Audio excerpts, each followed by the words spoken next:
கொண்டிருக்கின்ற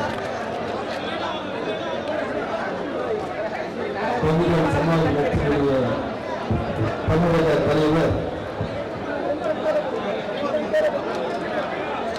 மரியாதைக்குரிய சகோதரர் ராம்சாங் அவருடைய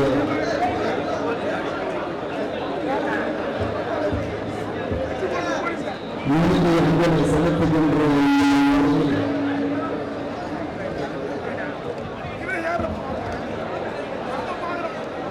நடந்திருக்கின்ற இந்த படுகொலை அரசியல் படுகொலையா அல்லது வேறொரு காரணமா என்று கேட்பதற்கு முன்பாகவே காவல்துறையே தன்னுடைய வாக்குமூலமாக தெரிவித்துக் கொண்டிருக்கிறது. அரசியல் படுகொலை இல்லை என்று. அப்படி என்றால் எதற்காக இந்த படுகொலை நடந்தது என்று தமிழக காவல்துறை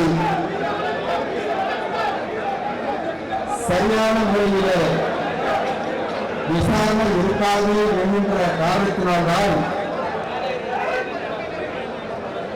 தேசிய தலைவர் மரியாதைக்குரிய அம்மையார் மாயாவதி அவர்களும் இருக்கின்ற தேசிய கட்சிகள் மாநில கட்சிகள் பட்டியல் அமைப்புகள் அனைவருமே சேர்ந்து ஒட்டுமொத்தமாக குரல் கொடுப்பது இந்த படுகொலைக்கு மத்திய புலனாய்வுடைய விசாரணை தேவை என்று இதற்கு அரசு இன்னும் கூட எந்த விதமான பதிலும் சொல்லாமல் காவல்துறையுடைய வேறு அதிகாரிகளுக்கு சொல்லுகின்ற இந்த சூழ்நிலையில்தான் இந்த படுகொலைக்கு சிபிஐ விசாரணை இல்லை என்கின்ற சூழ்நிலையில் சொல்லுகிறார்கள். அப்படி என்றால் இதற்கு யாரெல்லாம் காரணம் என்கின்ற ஒரு நியாயத்தை தமிழக காவல்துறையிலிருந்தோ அல்லது அரசிடமிருந்தோ கிடைக்காது என்கின்ற காரணத்தினால் ஒட்டுமொத்த குரலாக சிபிஐ விசாரணை தேவை என்று சொல்லுகிறார். எங்களை பொறுத்தவரையில் நாங்கள் கேட்கின்றோம். சாதாரணமாக பள்ளியில படிக்கின்ற 9ஆம் கிளாஸ் படிக்கின்ற மாணவர்கள் உட்பட ஒரு அரசு கட்சி தலைவர் வரையில் பட்டியலின மக்களுக்கு பாதுகாப்பு இல்லை. தமிழ்நாடு முழுக்க சாதி கட்டமைக்கப்படுகிறது. இந்த அரசு எப்பொழுது இந்த அரசை பதவி ஏற்றதோ அதில் இருந்து பட்டியலின மக்களுக்கு பாதுகாப்பு இல்லாமல் பல தலைவர்கள், பல பொறுப்பாளர்கள், ஊராட்சி மன்ற தலைவர்கள் உட்பட பல மக்களால் தேர்ந்தெடுக்கப்பட்ட நிர்வாகிகள் கூட இன்றைக்கு படுகொலை செய்யப்பட்டிருக்கிறார்கள். இதற்காகத்தான் சிபிஐ விசாரணை தேவை என்று இங்கே நாம் சொல்லுகின்றோம். அனைத்து மக்களாலும் பாராட்டப்பட்டவர், தாழ்த்தப்பட்ட மக்களுக்கு அவருடைய உரிமைகளுக்காக குரல் கொடுத்தவர், சென்னையிலே பட்டியலின மக்களுக்கு ஒரு பாதுகாப்பு அரணாக இருந்தவர். இப்படிப்பட்ட ஒரு தலைவனை வெட்டி சாய்த்தது யாருடைய தூண்டுதல் என்கின்ற ஒரு ஐயம் தான் இன்றைக்கு கேள்வி கணக்களாக இருந்து கொண்டிருக்கிறது.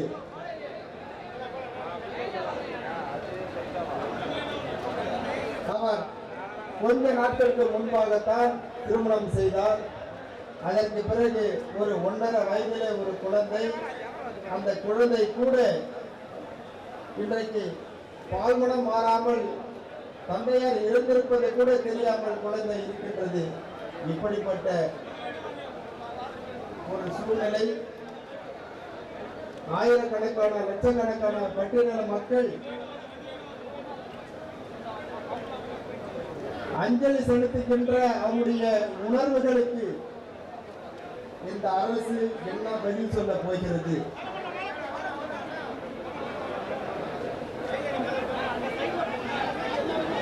படுகொலை செய்தவர்கள் யார்?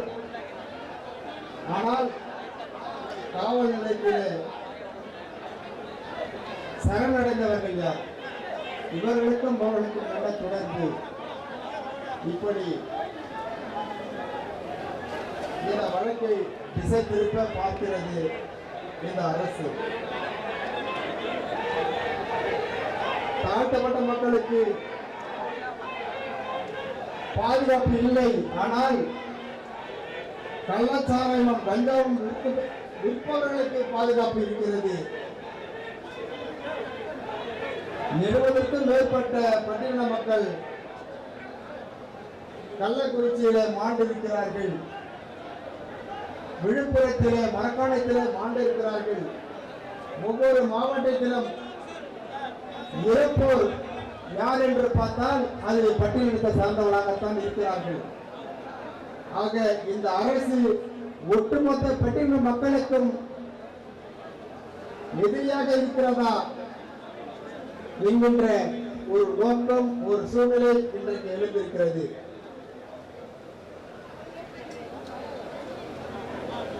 ஒரு நல்ல இளைஞரை, ஒரு சமூக தலைவரை, பட்டியலின மக்களுக்கு குரல் கொடுக்கின்ற ஒரு போர் வீரரை இந்த சமூகம் இழந்திருக்கிறது. இதற்கு அரசு என்ன பதில் சொல்ல போகிறது? இதுதான் இன்றைக்கு இருக்கின்ற கேள்வியாக இருக்கின்றது.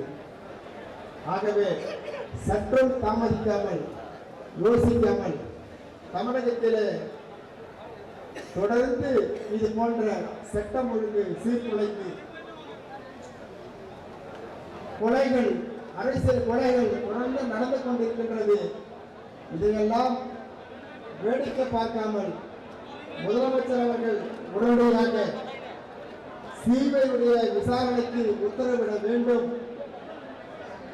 படுகொலைக்கு யாரெல்லாம் காரணம் என்பதை இந்த சமூகத்திற்கு தெரியப்படுத்த வேண்டும் என்றுதான் எங்களுடைய கோரிக்கையாக இருக்கின்றது. ஆகவே சட்டம் தாமதிக்காமல் வருகின்ற அஞ்சலி செலுத்துகின்ற இந்த ஒட்டுமொத்த பட்டியலின மக்களுடைய உணர்வுகளை மதித்து இந்த அரசு சிபிஐக்கு உத்தரவிட வேண்டும் என்று இங்கே புரட்சி பாரதம் தொண்டர்கள், ஆயிரக்கணக்கான தொண்டர்கள் என்றைக்கு சம்பவம் நடந்ததோ அன்றையிலிருந்து இன்று வரையிலே தூங்காமலும் உண்ணாமலும் உறங்காமலும் ஒரு தலைவனை இழந்து விட்டவே என்று தவித்துக் கொண்டிருக்கின்ற இந்த சூழ்நிலை இன்றைக்கு அஞ்சலி செலுத்துகின்ற இந்த நேரத்திலே குறிப்பாக இந்த சமூகத்திற்கு ஒரு மாபெரும் தலைவனாக வெள்ளை நிலத்திலேயே வாதிட்டு இந்த மக்களுக்கு பாதுகாப்பை உறுதிப்படுத்திய தாத்தா ரெட்டமலை சீனிவாசனுடைய இன்றைய பிறந்த நாளிலே இன்றைக்கு சமூக தலைவரை நாங்கள் அடக்கம் செய்ய இருக்கின்றோம்.